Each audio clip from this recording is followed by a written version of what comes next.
Hi guys, I'm Ryan Houston and welcome to my fly tying channel. Your video is about to start shortly. Please take this opportunity to hit the like button down below, leave some comments, tell your friends. Interaction, likes, subscriptions help my channel to grow and help me to keep producing content for yourselves. If you're new to my channel, check out the other videos that I've got. There are over 500 videos at this stage, so there should be something there for everybody. Again, video is about to start. Hit that like button down below. Hi guys, so we're going to tie a version of the black mamba tonight. So I have here a standard sort of lure hook. This is size 8. Use a nymph hook, use a standard hook, use whatever suits your fishing regulations. And I have here a chartreuse 2.8mm tungsten bead on the front of it. So what I'm going to do is I'm going to take some super glue and just run it on the shank. And then I am going to take lead wire, and you can see it sort of pushing that bead of super glue ahead of itself as it wraps and tight up into the back of the bead there, and that will help us to secure the whole thing in place. Gives us that weight loaded towards the front and should stop the bead slipping. So I'm taking a chartreuse tying thread here, and I'll take it down to the rear and then wrap it back up to the junction with our wire here. So next what we're going to do is take some chartreuse crystal hair here, crystal flash, whatever you want to call it. I'm tying it in right tight to the back of our wire. Then I'll fold this bunch back, holding it on top here and tying back until I hit the barb roughly. Then I'm going to cut this off at about a shank. There's a couple of the fibres I don't like. I'm just going to trim them. So next what I want to do is tie in a rib for this fly. So I'm going to use a silver wire for it, but if you wanted it to stand out more, you could use either a heavier wire or you could use like a silver oval. So we'll tie that in.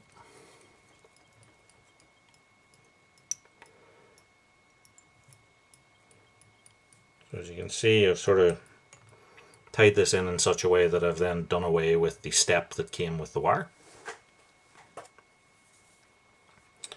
So this fly is a zonker. So I'm going to take a zonker strip here.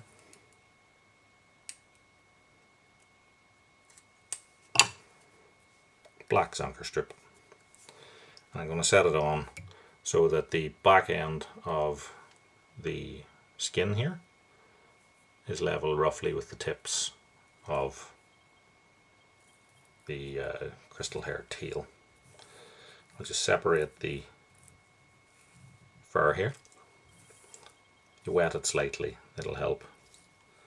And just put 2 turns or 3 just across that junction there, and that'll hold your zonker strip firmly in place on the back. You could do this with your rib, but because the rib tends to cross at an angle, it could kick the tail off slightly to one side. And also you would need to actually probably put 1 turn of rib on before you did it, otherwise it will tend to carry it over with itself. So anyway, that's that tied in. We're going to slide that slightly forward, and then we're going to wrap a body of black glister.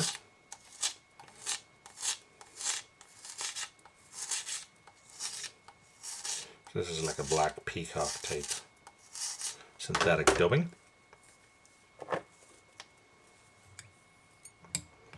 Although there are some nice versions of hand spectre dubbing that I also think would suit the body of this fly very well.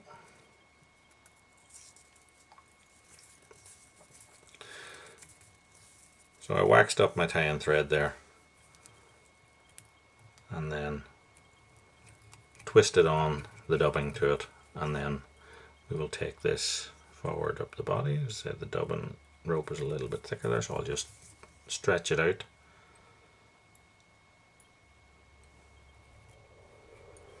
So I've stopped here short of the bead head by what, 2 mil or something like that there.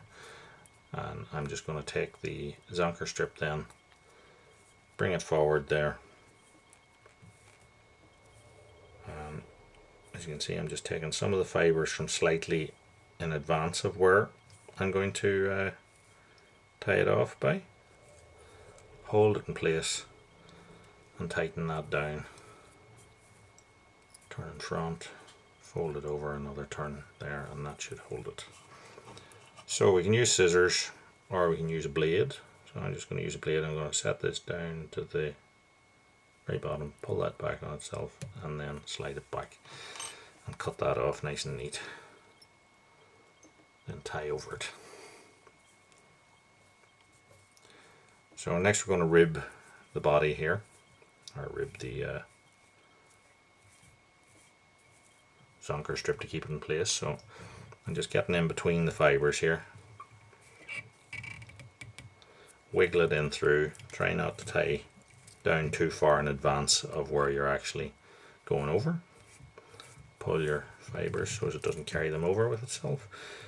A little bit of spit or wetting the zonker strip can help you when you're doing this. And then we come to the front. So holding the wire tight, I'm going to go across it a couple of times with my tying thread. Pull it forward and then hold my thread tight, and I'm just going to wiggle that until it snaps.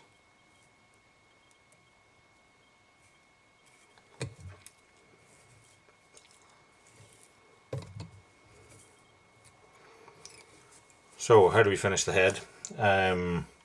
We could finish it as it is, or we can do it with a little bit of again glister, or in this case what I'm going to use is the Hand Spectra in like a chartreuse colour, because it's actually finer than glister. So what I'm going to do is I'm going to super glue maybe 2 inches of the thread and wrap that on there. Then I'm going to twist on this to make like a little dubbing rope and wrap that into that bed of super glue. Then I want to get a half hitch in behind the bead head. I'm just rocking my thread back and forward, and that'll help it seat or dig in there. And then I'll put a second one on.